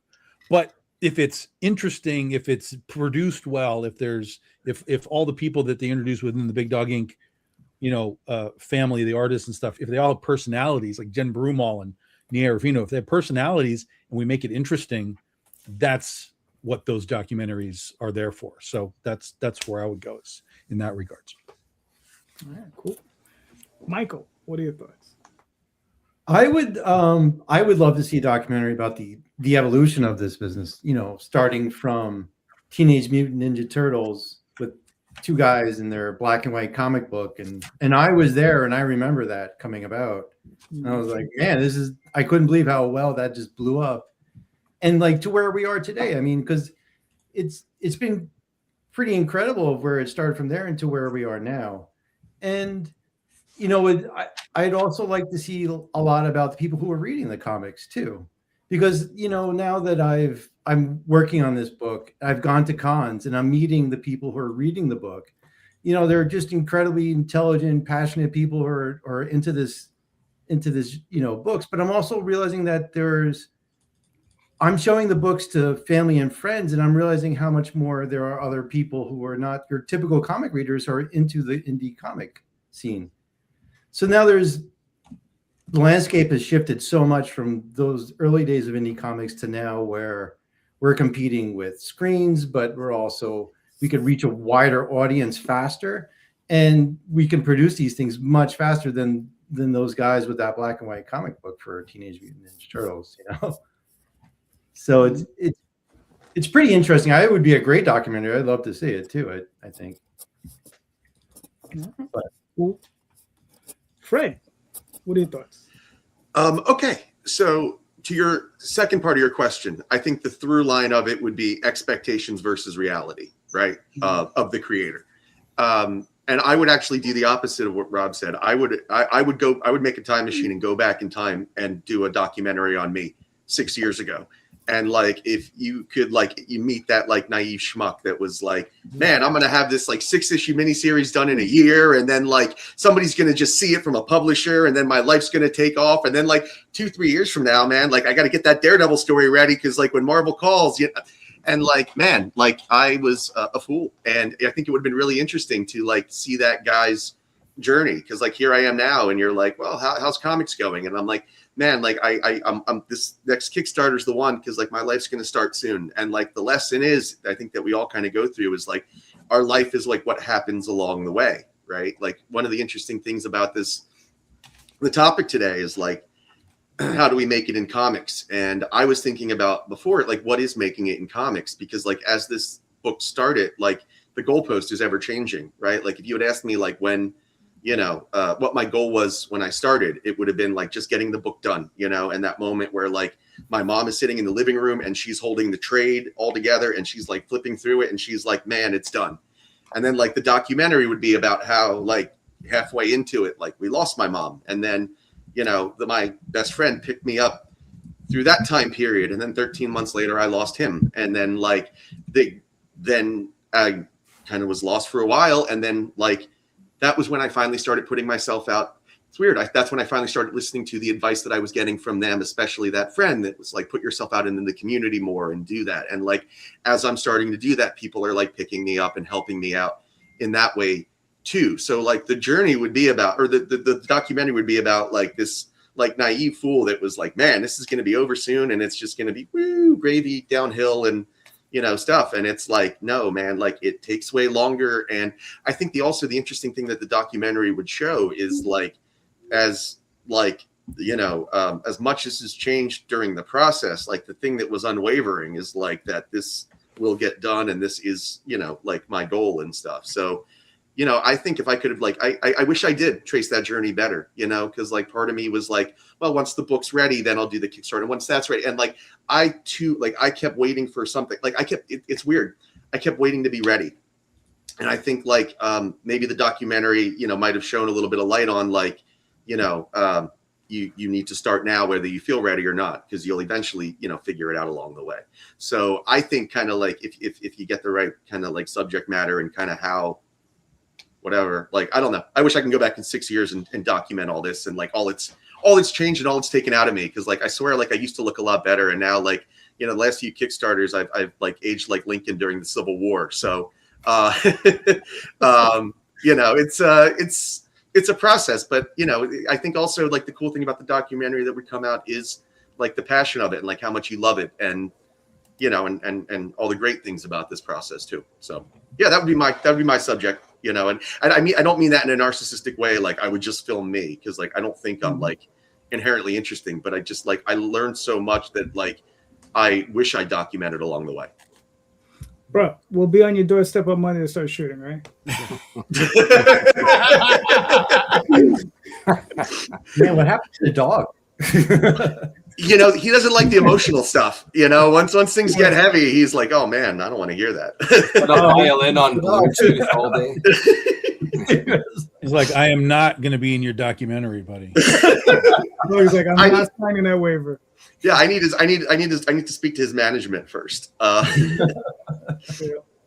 right, cool. Mr. Rosario, what are your thoughts? I'd watch Fred's documentary. I would. Thank And you. I think we all got a similar story to that. You know what I mean? And it's overcoming the odds. And I love that. Yes, if the subject matter is framed the right way, it would make for an interesting watch, right? But I understand what Rob is getting to with, you know, we're not draws, right? We're not the ones that put the asses in the seats, right? We are the lucky discovery, right? Mm-hmm. So to cover that, I have this documentary series that I have been mulling over for years, right? And I'm calling it Conquer the Con. And it is a series of different conventions with two or three different people to see if they've made money at the con. And it's a 1 hour setup, right? And it's the first half hour, it's the travel hiccups, lodging hiccups, and fucking setup hiccups. And if you ever done a con, you know there's always setup hiccups, right? So you're conquering those challenges, and then the last half hour would be if they made money, and then at the end it would be like those house flipper things where they show you travel expenses, right? Lodging expenses, convention expenses, total profit. Did you make money or did you not make money? If you made money, you conquered the con. If you didn't, boom, right? You didn't conquer the con. Ching, each right? number. You know what I mean? And it's like, it's enough to get people who are not into comic books, because I don't flip fucking houses, yet I watch the fucking house flipping shows to see if they got through, right? To see if they made money, to see if they colored the fucking wall eggshell white or fuchsia, right? I watch it for those challenges. So yeah, I definitely would do Conquer the Con as a docu-series, right? 4 or 5 different episodes, and you could highlight different creators throughout the series. I think that's brilliant. Like I would send the documentary film crew to your house when they show up here. I'd be like, no, he's got a better idea. Because that's really interesting. That'd be one of the things that I'd like to see demystified. Because like, you know, when you're new to this, you just see these creators at the table and all their stuff. And it's like, you know, man, like they're like so set up, and it's like, you don't realize like that banner costs, you know, a lot of money, and all the printing and, you know, all that, like those stickers are not cheap, like, cause you buy them in bulk, and it's like, they're a commitment. So yeah, I would love to see that broken down and that way. If you're doing 5 or 6 episodes and some of the people are recurring, right? You could do a little dive, about each one of them at certain points in the docuseries. So it's I think it's ingenious. Yeah. Well, Daphne says that's every anime artist Sally video on YouTube.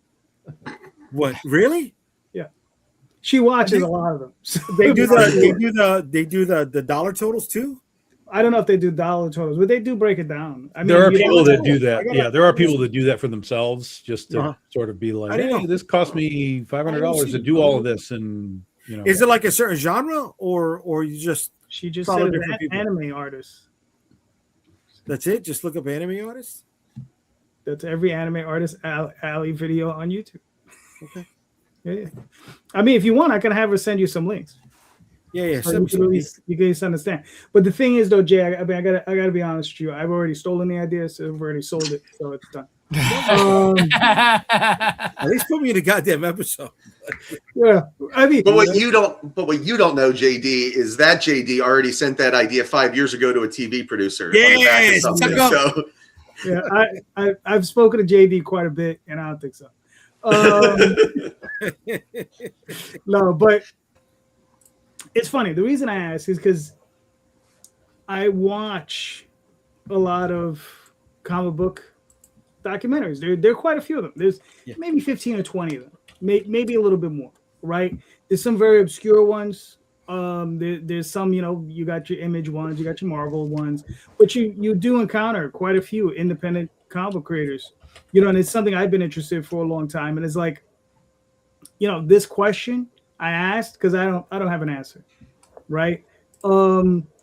Jay's idea is very interesting. The only problem I have with it is that I might find it depressing, because you're gonna find that at the end nobody's made any money, right? Nobody's ever made any money. God, I hope not. I don't know. I mean, well, I don't know. It would depend on who you're following, but in a lot of cases, you're going to be seeing a lot of I broke even or whatever kind of stuff. But you know what? If you're not making money at your local church basement con, you're fucked up. Seriously, if and that's what I'm saying. That's what I'm saying. It's all variable, right? Yeah, You're going to have a different experience at New York Comic Con than you would at whatever else. So yeah, yes, and you build up to that, right? Sure. I mean, and the only other thing, is like, because that's, like I said, a very interesting concept. Myself, I'm more interested in the art of the art part of what we do, rather than just the monetary, because that's important. Don't get me wrong, it's important. It's important. And if you wanted to sell a show, probably Jay's idea would be the way to go. But yeah, I mean, like I said, I'm just asking because I just think it's one of those things that we need to. It might be a subject or a project I may tackle the next couple of years.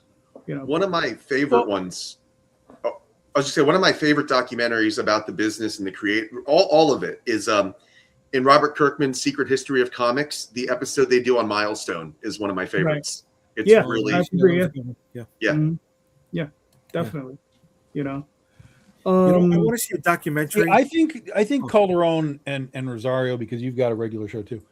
I think that you guys have more content than you really realize. And if you were to take all of these videos and hand them over to somebody that knows what the fuck they're doing and say, look, we want to break this down. There's good moments. There's funny moments. Chop this stuff up into, number one, into TikTok videos and post these 28-second videos and stuff. You would get a crazy audience. Again, but it has to be done by somebody who knows what the hell they're doing as well, and understands the audience that they're trying to chop it up for. But also all of this content can be used for what you're talking about, some sort of a documentary on what are people doing in comics at this sort of level of where we are. And you have fucking thousands of hours of people talking about all kinds of stuff that, given to the right person, they could take that stuff and chop it up and turn it into something that could be watchable. Not to the context of like when we see these, Mike Mignola documentaries and stuff, but it would be a little more like reality TV style, documentary. But you guys have a lot of, assuming you have all these videos saved somewhere. I do. Read the comment. Well, of course, 75 will be laser blast. Of course. I mean, naturally. Listen, we're trying to get the guy on the show, Ray. We're trying to get him on the show. We're trying. Here you go. I hope you like selling stickers. All right, cool. Jay, you got any? You have a question? Yeah. Okay. Fuck it. We're in the documentary room. What kind of documentary do you want to see? Forget about if you could be in it. What do you want to see? Something get the spotlight shined on it. All right. Oh, to clarify, you're talking comic specific, yeah? Yes, please. Yes. All right. So hold on. I think I went from Rob to Michael to Ray. So Fred, I skipped you. So you're first. Sorry. Wow. Okay. So that's not fair because I really wanted to think about this question. This can be a lot of fun to think about what I'll take it. You would want to know. Okay. Go ahead, Ray. Right. All right. Cool. Right. What I would like to see is some really successful indie comic that is very niche and the average person has no idea it exists. That's what I would like to see. Something in like Korea or something in like London or something that you just don't hear around this area. That's what I would like to see. I'd like to know its origin to where it is right now, from as much as it would fit in a documentary caliber amount of time, the highs and lows, and the drive to make that specific comic. That's what I would like to see. All right, cool. Rob, what are your thoughts? I'm the worst person to ask these documentary questions because I don't watch them. I don't care about them.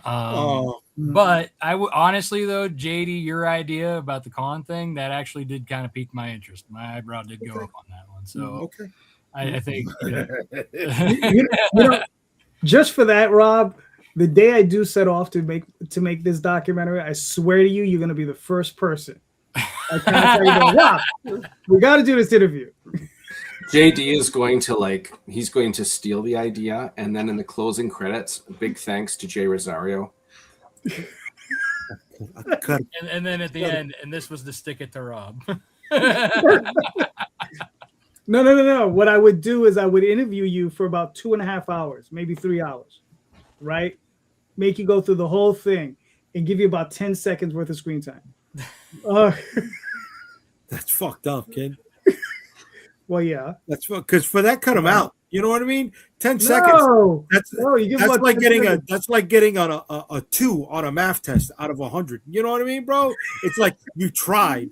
You know, you tried. It's fucked up. Right. You're just stupid. You tried.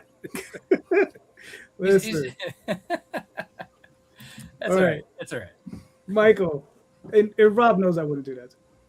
I mean, I really like the idea of following people at the con. I think it's great. And then you would just do like the different tiered levels. You know, you've got the guys pulling in like 100,000 per year on his book, and the guy that's like spent his earnings at Chipotle, and you got everything in between, and try and see what all those individual people are doing. You know, I'm the guy who spent all his earnings at Chipotle, by the way. Nothing wrong with that, though. There's nothing wrong with that. I'm with that.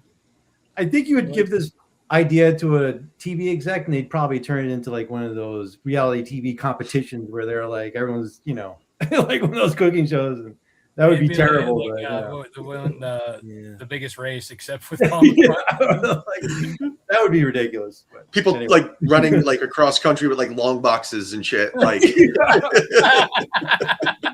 buy my book. Like obstacle courses where they have to like. Yeah, I would totally want to see that documentary. That would be cool. Somebody needs to pitch this to Kevin Smith because I feel like this would be the follow up to Comic Book Men. Yeah, that would be great. Comic Con Men. That's fucked up.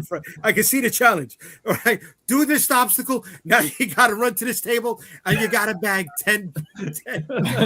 Yes, like the boards in after you put the books in. How fast can you bag them? Yeah.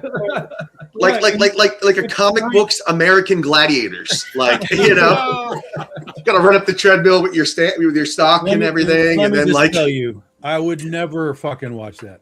Oh, I would. Tom, you wouldn't be watching it. You would be the commentator. You'd be watching it to see every fat fuck like me. No. Yes. No. Well, I would watch. Let me be clear. I would watch Rosario's episode. That would be it. Tom would be the commentator, just trash talking every failure that comes across. I'll be like the guy from Dodgeball. You know, you can be our Mike. You can be our Mike Adamley if anybody remembers Mike Adamley. Like I might be able to do that. I might be able to do. Yeah. Him and JD Calderon, they both. Yeah, he won't be there. But Fred, what are your thoughts? Okay, I have two now. First of all, I'm big into like Golden Age, Silver Age stuff right now, and I like a lot of. Been watching.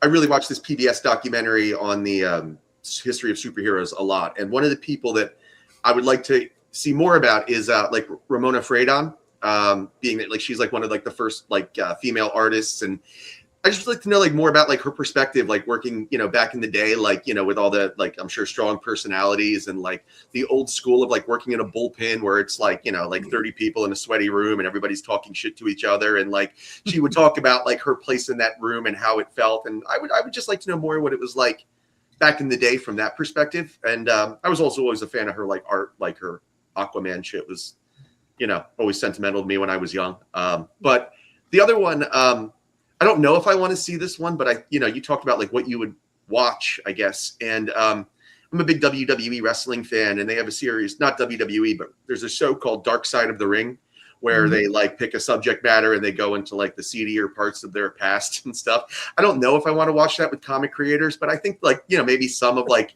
way back in the day to know what they were like, because, a lot of the old comic creators, like, we don't know much about their personalities the same way, like, Hollywood people have been like kind of sanctified and shit. Like Clark Gable, I'm sure was a piece of shit. We just don't have like YouTube videos of him, like, treating people, the press awfully. So I don't know. I think it'd be kind of cool to be like, what? That's Steve Ditko, X, Y, and Z, and be like, holy shit, he did what? But they were too tired to do anything else.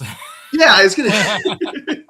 They were not living the fast life with the cars and the drugs and all that. Like they were spending a lot of time in front of the table, I'm sure. But I don't know. I think that'd be kind of interesting. All right. I like Cool. Tom, what are your thoughts? I don't know. There's a couple of guys that pop into my mind that I've never seen anything really anything about them. One of them's Art Adams. He was a portion of the Mike Mignola thing, so we got a little bit of a tiny background where that group of guys was hanging out and doing stuff together. It was a 10-second 2-hour interview. Yeah. But so I'd like to see somebody go deep dive on him, because I really don't know really cursory stuff about art. But he's worked for everybody. He's done his own books, and I'd love to get his history. And then the other one is Adam Warren. It seems like a very, that again, here's a guy who's been around all over the place, and created his own manga thing, seemingly almost wrapping up his career, because I couldn't even tell you what he's doing right now that Empowered is over. Like, I don't know where he is or what he's doing. Hopefully he's doing something, but I don't know what it is. So it would be cool to know. So those are two guys that I'd like to get the spotlight put on. All right, cool.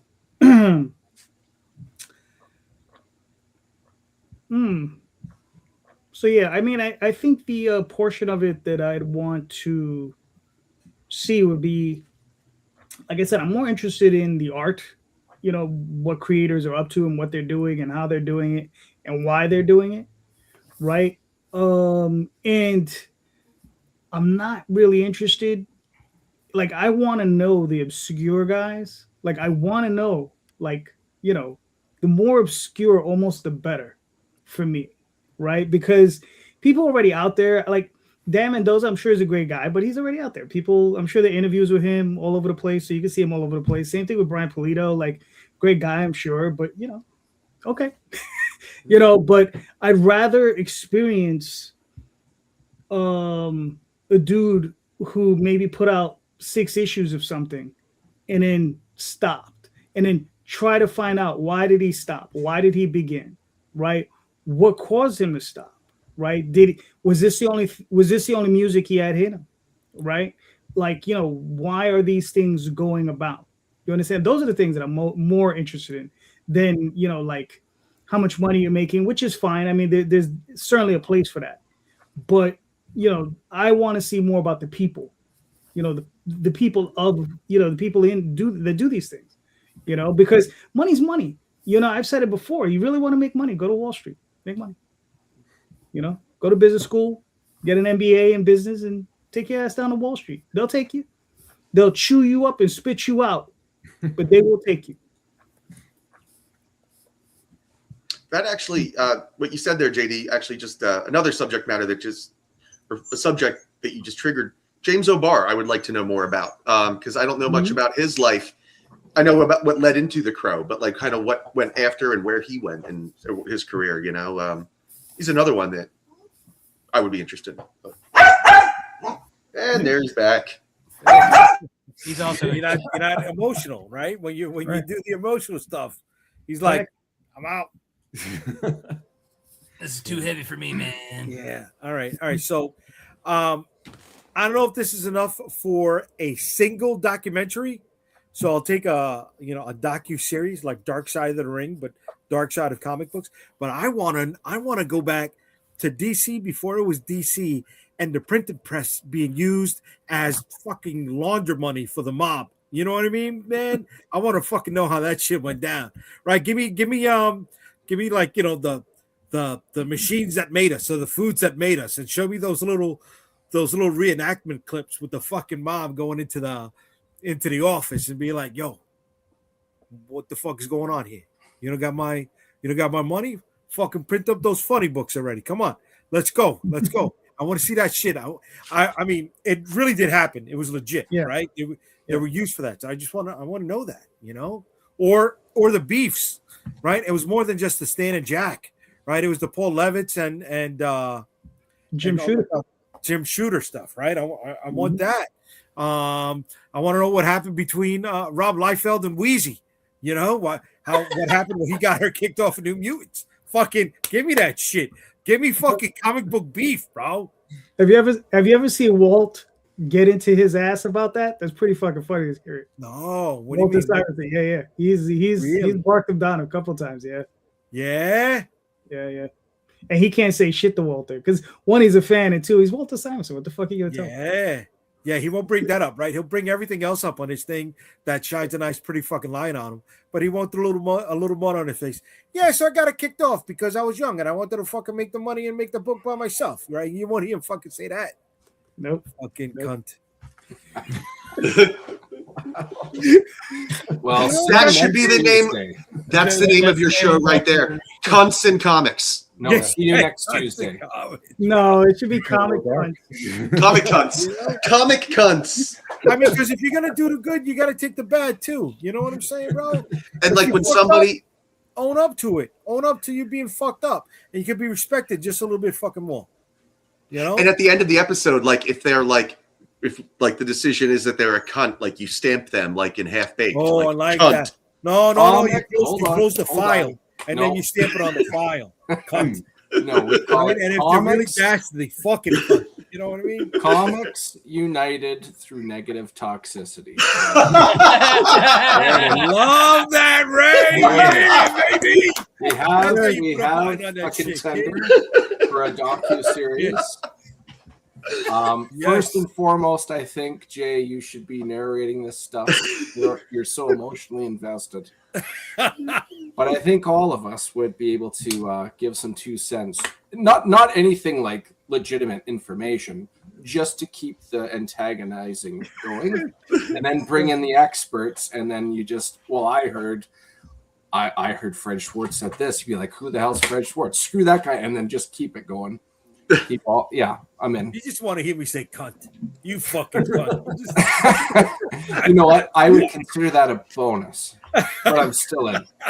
Comics united through negative toxicity. I love it. I love it.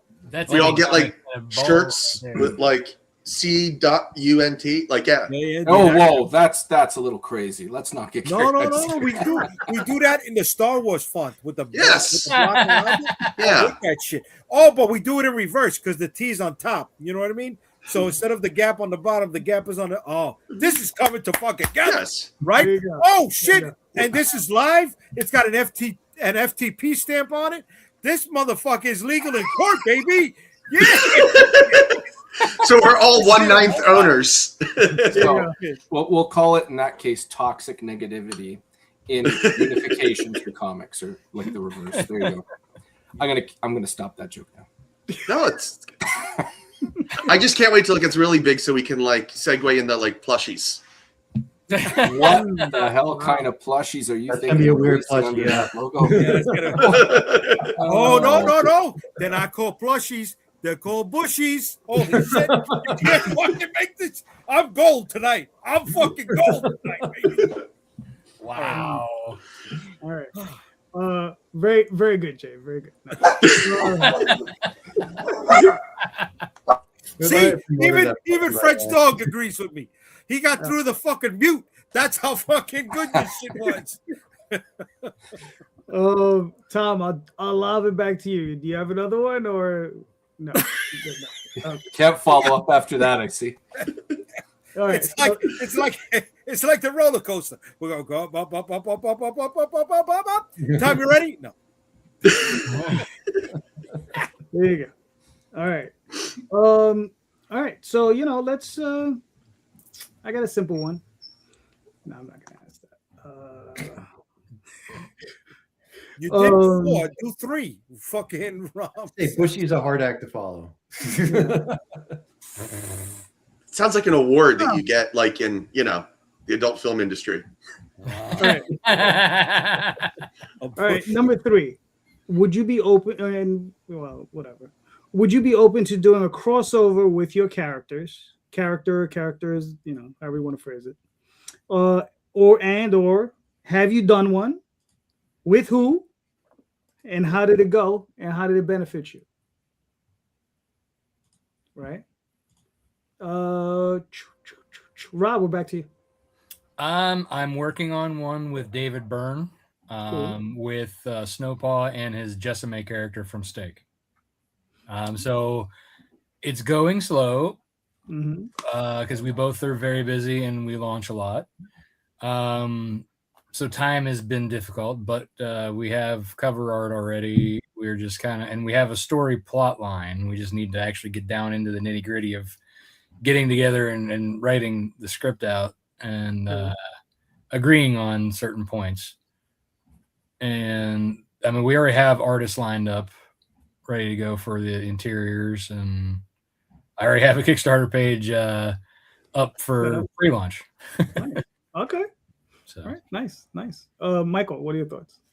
I would absolutely love to do a crossover. I mean, I'm just super into doing this stuff, and that sounds like it would be a blast. I don't know how well the character, this current idea that I'm working on, but after this story arc, I have other ideas. So I'm definitely down for anything. That would be great to do crossovers and stuff like that. I have not done one yet, though. Okay, cool. Fred? Story-wise, I haven't done any yet. And it's totally situational, right? Like in Fisticuffs, it's the story of Nick, the protagonist. It's a 6-issue arc, and I really don't want to ever touch him again after this. Like, I think it's like a self-contained story. That said, like the universe I want to spin out, like there's lots of characters that I would love to cross over and do stuff with. Some of the stuff, like for our next campaign, like I've have some people doing some fan art, and I do have like one crossover print with the character on it, and that is fine because that's like ancillary stuff, and that's other people taking the thing on and doing their own thing with it, and that's great, and that's part of it. But I think for most any other thing, I would be totally open to it, and it would just depend on the collaborator and the story and like what we're doing. All right, cool. Yeah. Mr. Ray. I haven't done any crossovers before, and if I were, I think I would combine Sarlacc, that dwarf above my head there, with Puck from Alpha Flight. I think that would be an interesting little mix. Or this guy here, Madrakis. I think he'd be really. I think a half decent story with him and Rintra, Doctor Strange's apprentice for a while. I think that would be the Green Minotaur that people remember him as. I think that would be an interesting combo. But not there yet, but definitely open to things like that. That's for sure. Cool. Tom, what are your thoughts? 16 years of doing this, there have been plenty of attempts and you can do it, and invariably the other side has always floated away off into the wind, no matter how close we were on doing things. We had one guy I won't talk about. We had a first issue completely done. We had a 3-issue miniseries we were going to do. First issue was done, not done like done, but we had written it and it was ready to go. And then it just blew away into the wind. The only thing that's ever happened is Dave Ryan has been doing a book for a long time called War of the Independents. And it's a huge, gigantic crossover with like the Savage Dragon and the Max and She and like Milk and Cheese, and like it's fucking crazy. And when I came around with Critter, he had already started it, so it wasn't a situation where I could be like, oh, you could use Critter. But that's exactly what I did. I was like, oh, you can use Critter. He's like, well, the story's already written, and I'm like, I just put her in there. I don't care. Put her in the background, have her punch somebody, it doesn't matter. And as the book that he was doing, it was going slowly and slowly and slowly. Some of the creators had dropped out, and he was looking for replacements. And so Critter became a replacement for some of the dropouts. And she actually made it to the cover of the first issue because I won't say who it was, but that character dropped out. And so Critter made it into that spot on the front. And she's been through this series, and issue 5 is about to be done now. And that's the one that he says has all the girls in it, all the girl characters. So Critter will be in there. So that's the only thing that has actually happened. In the past year, I had a whole bunch of people that were like, hey, we could do. And I was like, yeah. Tell me what you want to do. Yeah. Do something. Yeah. Do something. Yeah. No. Nothing. So it's like people want it. Like, I don't question like people wanting to do it, but then they realize that there's work that has to be put into doing it.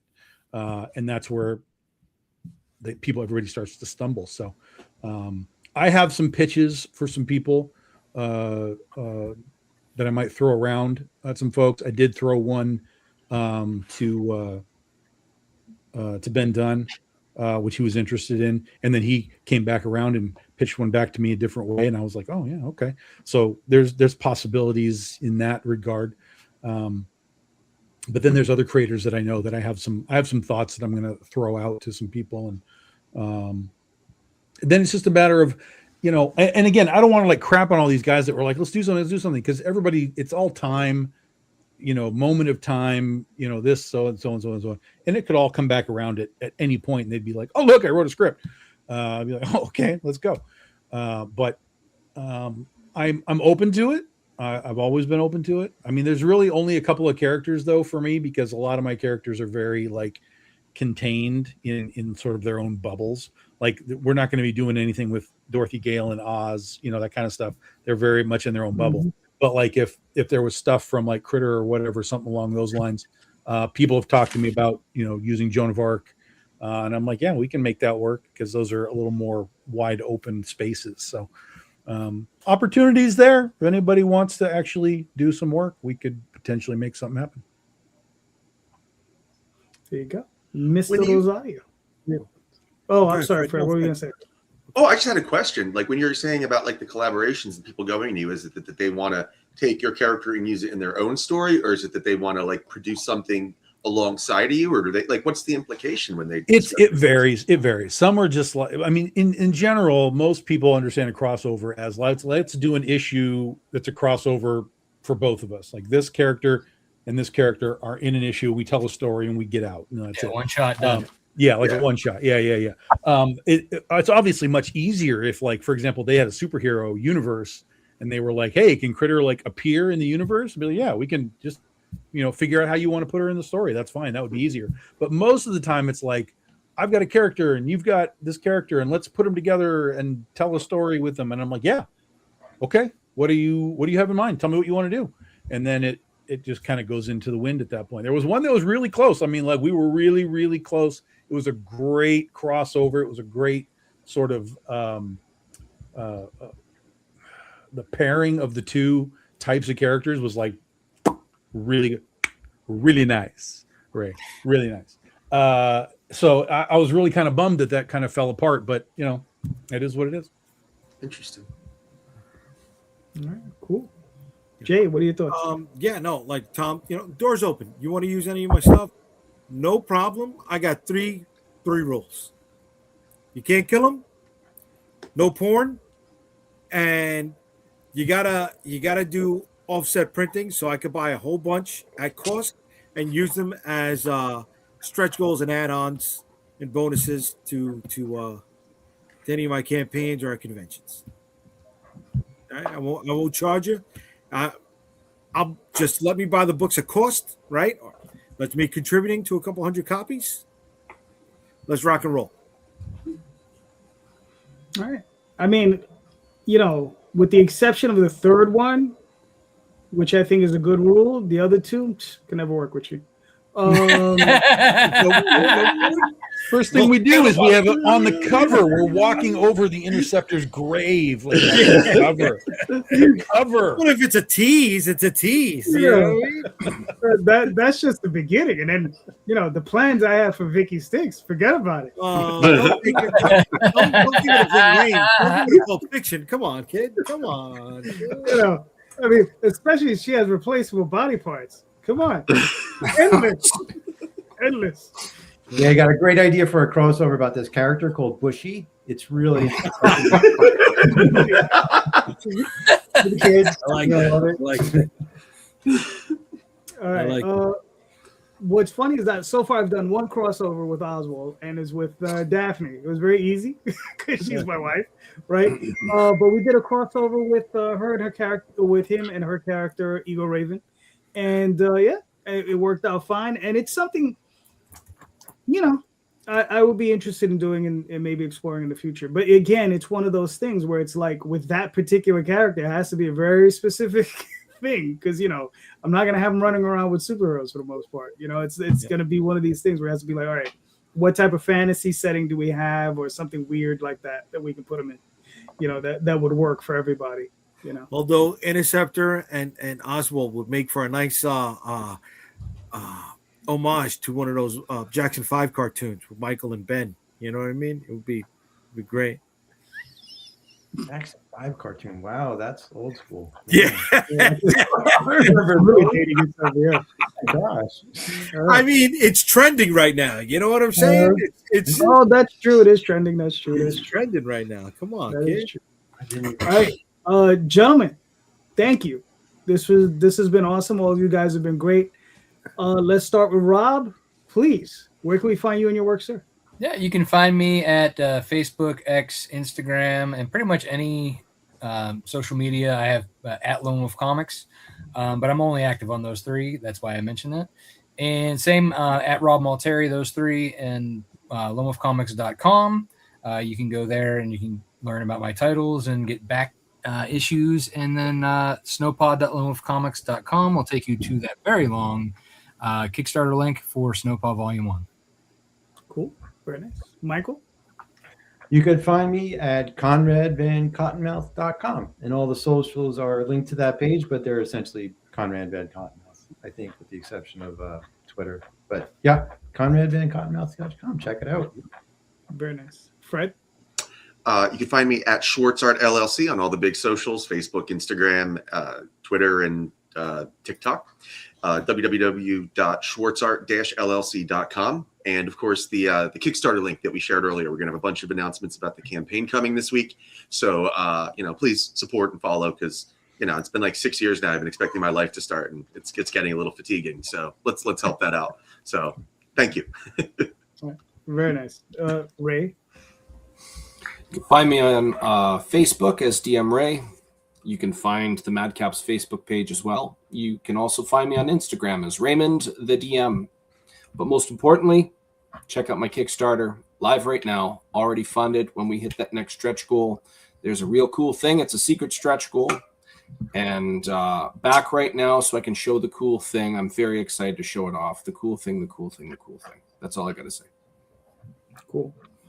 Tom?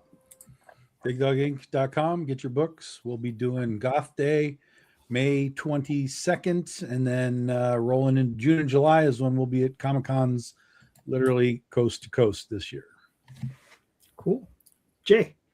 UnstoppableComics.com. You'll find all of my social media links on the website. Then Friday night with this guy, sometimes that guy down there for more than 20 minutes. Doors open if you guys want to jump on through. It's Comic Book Streamland Friday nights, 8 p.m. Eastern. And then Sunday nights with this guy, sometimes that guy. And then, like I said, UnstoppableComics.com on everything.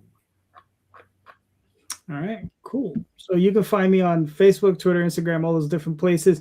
Here, Sunday nights with Jay and Tom. Sometimes with Ray, sometimes with Rob, sometimes with a bunch of other people, right? Every other Tuesday with Rob, right? On Mice and Wolves. And I just want to say that. Oh, and especially on Kickstarter, got 2 campaigns currently running. Got Magi's Grace 1 through 3 and Rod Espinosa's Adventure Finders. So go check those out. Really awesome books. And please, everyone, go check out the show notes, because in the show notes are all of the links to all of these creators' projects. Click on those links, buy those books. These creators are all impassioned. They'll love what they're doing, and they're all creating great books. So please click on those links, buy those books, try an indie, and just remember, read more indie comics, especially ours. Have a good night, everyone. Thank you. Later. Bye. Bye-bye.